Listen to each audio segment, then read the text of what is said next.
네, 검찰이 오늘 오전부터 이 조국 법무부 장관의 자택을 압수수색을 하고 있습니다. 조국 장관 가족과 관련된 의혹들에 대해서 전방위 수사를 벌이고 있는 검찰이 이젠 조 장관 부부를 정조준하고 있는 걸까요? 부장검사 출신 이중재 변호사와 함께 압수수색의 의미와 향후 수사 방향, 또 쟁점까지 분석해 보도록 하겠습니다. 네, 안녕하십니까? 네, 안녕하세요. 네, 법무부의 수장인 법무부 장관의 자택을 압수수색했습니다. 헌정사상 초유 이렇게 표현을 하던데 어떤 의미가 있다고 보십니까? 정말 법무부 장관이라면은 검찰 수사에 대해서 수사하는 검사들에 대한 구체적인 지휘권은 없지만 네. 검찰총장을 지휘할 수 있단 말입니다. 그리고 무엇보다도 정의의 상징이 바로 그 법무부 장관이라고 할 수 있는데 우리 정부 부처 중에서요 그런 네. 일을 하는 건데 지금 말씀하신 대로 사상 초유의 일이 벌어졌습니다. 저는 참 비극이라고 생각을 하고요. 대통령께서도 마지막까지 임명을 할 거냐 아니면 처리할 거냐 고민을 하신 걸로 알려졌는데 네. 저는 개인적으로는 좀 잘못 결정된 게 아닌가 싶어요.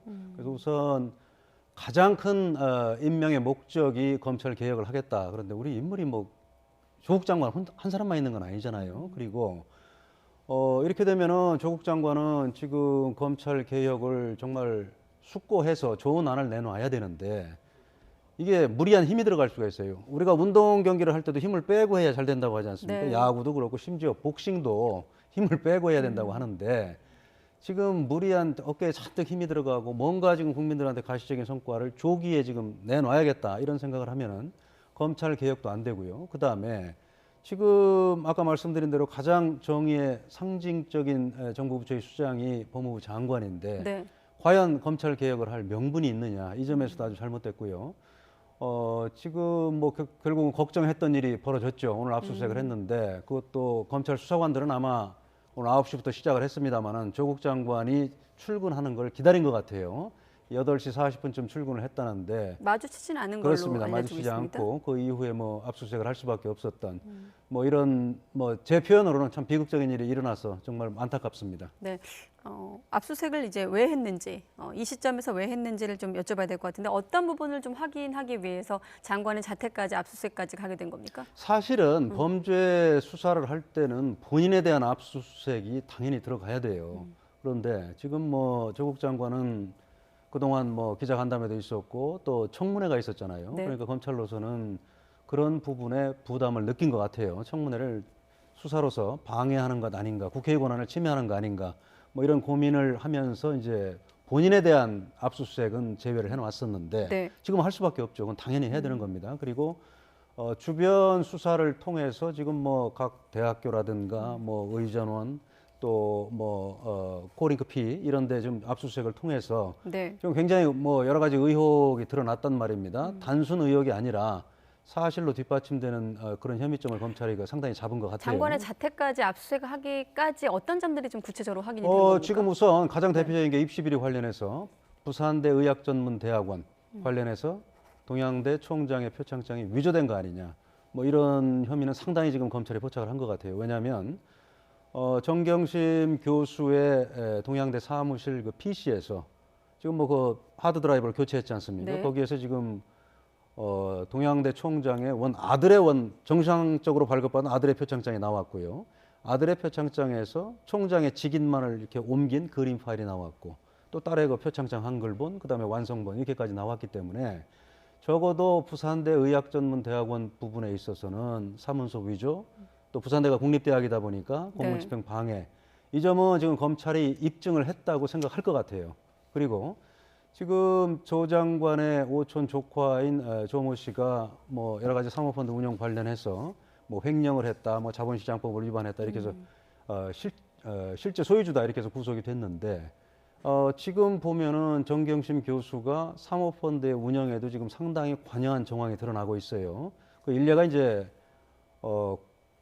코링크 PE가 사실상 소유하고 있는 WFM 네. 거기에서 지금 자문료를 7개월치 1,400만 원을 받았단 말입니다. 그리고 말씀이 먼저 나왔기 때문에 네. 코링크 PE 관련해서 저희가 준비한 화면이 있는데 사모펀드 금 투자 의혹을 먼저 여쭤보고 입시 비리 의혹으로 넘어가도록 하겠습니다. 지금 사실 지금 보면 결국 이번 압수수색을 통해서 좀 확인하고자 한다고 하면 경영에 관여했는가 이 부분 아니겠습니까? 정경심 교수가 좀 코링크 피의와 특히나 이번 그 투자 의혹 관련해서 익성이라는 회사가 지금 핵심으로 꼽히고 있는데 왜 그런지까지 함께 좀 덧붙여 설명 좀 해주시죠.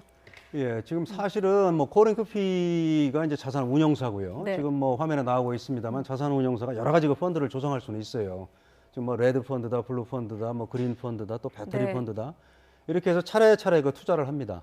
뭐 웰스 CNT에도 투자를 하고 익성에도 투자를 하고 WFM에도 투자를 하고 그런데 나중에 이제 돈의 흐름을 보니까 이게 결국은 조국 장관의 오촌 조카인 조모 씨하고 익성의 부사장인 이모 씨가 사실상 저 익성을 상장하기 위해서 그러니까 상장되면 굉장히 그 주가가 올라가잖아요. 네. 그러니까 지금 저기 나오는 회사 중에서 지금 WFM이라는 회사 네.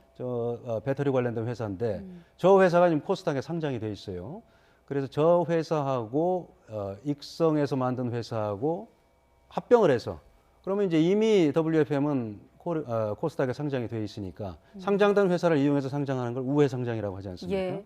그 과정에서 물론 뭐 합법적으로 할 수는 있는데 지금 자금 흐름을 보니까 무슨 뭐 저렇게 투자한 자금을 다시 웰스 CNT에서 빼서 뭐 명동 사채 시장에서 현금화하고 이런 걸 보니까 이게 과연 정상적인 거래냐 오히려 무슨 뭐 주가를 인위적으로 조작하는 데 쓴 거 아니냐 이런 혐의점들을 전반적으로 지금 검찰에서 들여다보고 있는 걸로 보입니다. 사실 사모펀드 같은 경우 간접 투자기 때문에 투자를 운용하는 주체와 또 그 운용을 하는 주체와 별도로 좀 봐야 되는 부분도 있지 않겠습니까? 그렇죠. 자산 네. 운용사하고 그다음에 투자를 하는 사람하고 뭐 펀드하고는 분리가 돼야겠죠. 그게 네. 이제 자본시장법의 규정 취지인데 지금 보니까 특히 이제 정경심 교수가 WFM 같은 그런 투자처의 경영에도 관여했다는 진술이 일부 나오고 있는 걸로 보여요.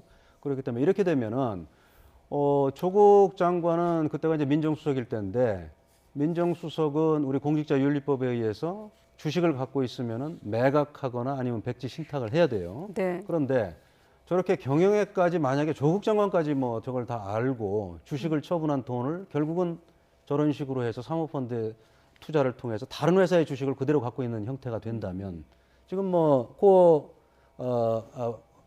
코링크 프라이빗 네. 피 에쿼티가 WFM 이런 웰스 CNT 주식을 다 갖고 있지 않습니까? 그러면 사실상 그게 만약에 입증이 된다면 조국 장관이 주식을 계속 갖고 있는 거 아니냐 처분하지 않고 그러면 이제 공직자윤리법 위반이 될 수 있는 거죠. 지금 말씀하신 그런 부분들을 확인하기 위해서 어떤 점을 좀 들여다봐야 되는 겁니까? 지금 뭐 그동안 WFM 그다음에 조국 장관의 조카 오촌 조카 코링크 피의 지금 대표죠. 네. 그런 사람들의 압수수색 진술을 통해서 지금 상당 부분 검찰이 혐의점을 확인한 것 같고요. 그다음에 무엇보다도 지금 조국 장관의 오촌 조카가 웰스 CNT의 대표인 최모 대표하고 통화를 하면서 그랬잖아요.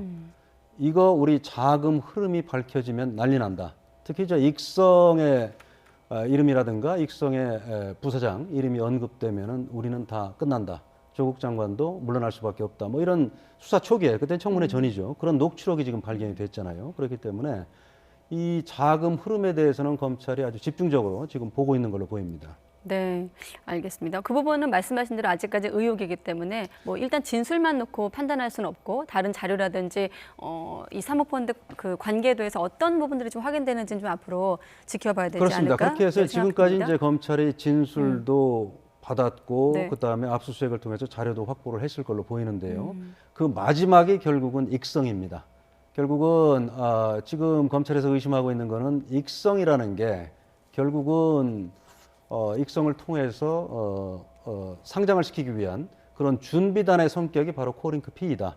그리고 그걸 공모한 것이 지금 현재 드러난 걸로는 익성의 부사장과 조국 장관의 오촌 조카 아니냐. 지금 이런 의혹을 가지고 있는 거죠. 네, 알겠습니다. 지금 자택은 물론이고 또 조 장관 자녀가 재학 중이거나 지원한 것으로 알려진 대학 등도 압수수색에 들어갔습니다. 아무래도 이 부분은 인턴 경력 증명서 등이 위조됐는가 이 부분을 확인하기 위한 절차인 건가요? 그렇습니다. 지금 조국 장관의 딸은 2009년에 네.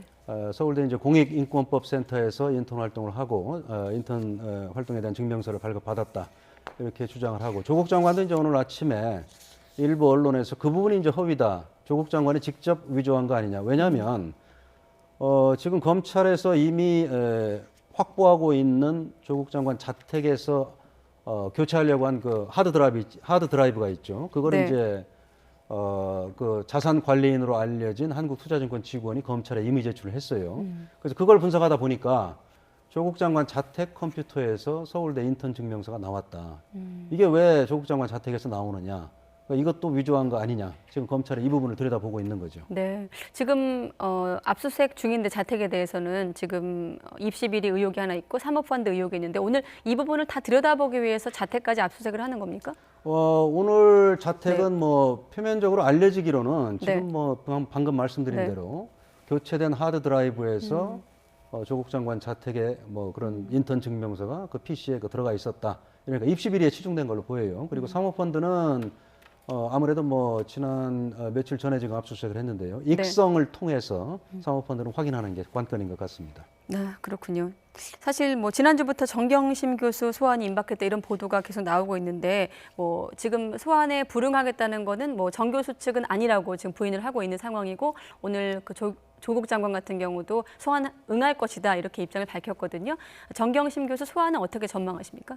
당연히 나가야죠. 조국 장관도 오늘 밝혔지 않습니까? 뭐 일부 그런 보도에 대해서 그거는 뭐 이미 병원에서는 그 퇴원을 했고 검찰 수사에 당연히 응할 것이다 이렇게 얘기를 했죠. 그래서 네. 응할 걸로 보여요. 모르겠습니다. 그동안 검찰에서 뭐 소환을 통보했는데 뭐 여러 가지 치료를 이유로 뭐 좀 나갈 수 없다 이런 입장을 밝혔는지는 모르겠어요. 네. 그런데 지금 형사 피의자가 계속 정당한 이유 없이 소환에 불응하면 검찰은 체포영장을 청구할 수 있습니다. 그러면 임의적인 출석이 아니고 체포영장이 발부되면 강제로 검찰에서 데려와서 조사를 할 수 있습니다. 그렇기 때문에 뭐 당연히 저는 소환에 응할 거라고 봅니다. 네, 정경심 교수 소환 여부도 이제 남은 어떤 수사에서의 큰 흐름 중에 하나입니다만 남은 수사 과정에서 어떤 점을 좀 주목해서 봐야 할까요? 뭐 지금까지 나온 거죠. 지금 가장 뭐 서두에 말씀드렸습니다만 네. 가장 확실하게 증거가 나온 거는 부산대 의학전문대학원 거기에 입시 지원할 때 동양대 총장의 표창장을 위조한 거 아니냐. 이게 이제 검찰이 가장 확실히 지금 뭐 증거를 가장 많이 수집한 걸로 보이고요. 그 이외에 지금 방금 말씀하신 대로 서울대 공익인권법센터에서 인턴 활동을 한 거. 거기에서도 그 증명서도 허위가 아니냐. 그래서 이제 오늘 추가로 네. 조국 장관 자택 압수수색과 더불어서 뭐 그거 그다음에 이제 저 아들이 뭐 거기서 이제 인턴 증명서를 발급받아서 지원한 데가 아주대, 충북대 이제 법학전문대학원 아니냐. 네. 그래서 거기에 대해서 이제 실제 그런 발급받은 증명서를 그 대학 입시에 제출을 한 건지 확인하기 위해서 추가로 대학에 대해서 압수수색도 한 거죠. 네, 알겠습니다. 끝으로 지금 압수수색을 하고 있는데 자택에 대해서 오전 9시부터 시작을 해서 7시간 지금 넘게 진행을 하고 있거든요.